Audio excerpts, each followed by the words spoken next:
ఈ పూట మనం కాకరకాయ కూర ఎలా వండాలో మీకు చెప్తాను. ఈ కాకరకాయ ముక్కలు నేను ఉడికించేసి ఉంచుకున్నాను. ఉడికించినవి ఇగో స్టవ్ వెలిగించుకుని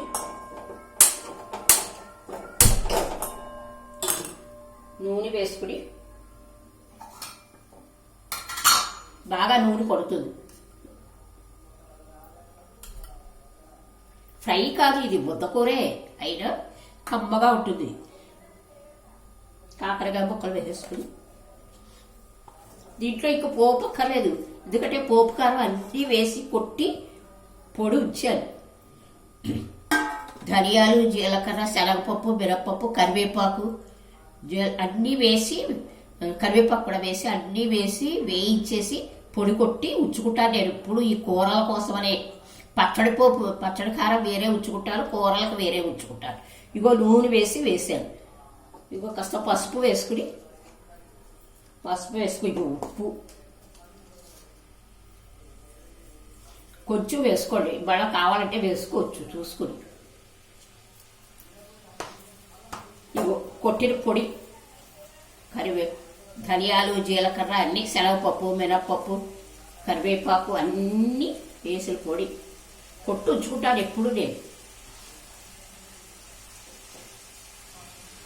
ఇగో జీలకర్ర కూడా కాస్త అరుగుతుంది తొందరగా, అరక్కపోవడం అంటూ ఉండదు. కాకరకాయ కొంచెం అరగదంటారు, వేడి చేస్తుంది అరగదని అంటారు, కానీ అరుగుతుంది.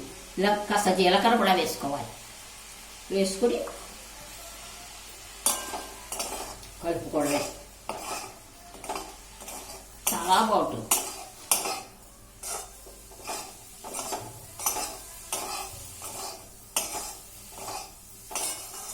మా ఇంట్లో ఇలా కాకరకాయ తోటి తీపి పులుసు చేసేవారు. కాకరకాయ ముక్కలు పులుసు బెల్లం పెట్టి చేసేవారు. మేము ఉల్లిపాయ తినేవాళ్ళం కాదు, అందుకోసం కారం పెట్టి చీరికలు జరిగి వంకాయ కారం పెట్టి కూరలాగా కూడా చేసేవారు.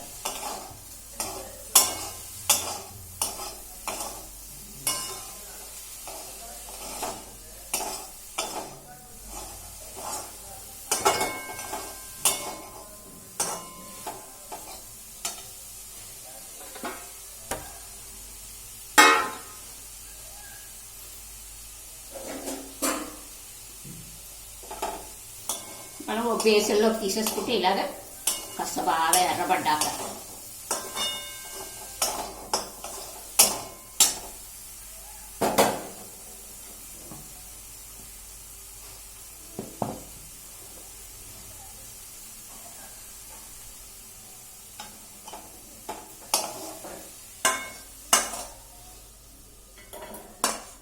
ఇందులో చింతపండు పులుసు కావాల్సిన వాళ్ళు వేసుకుంటారు, నేను వెయ్యలేదు, కొంతమంది వేసుకుంటారు.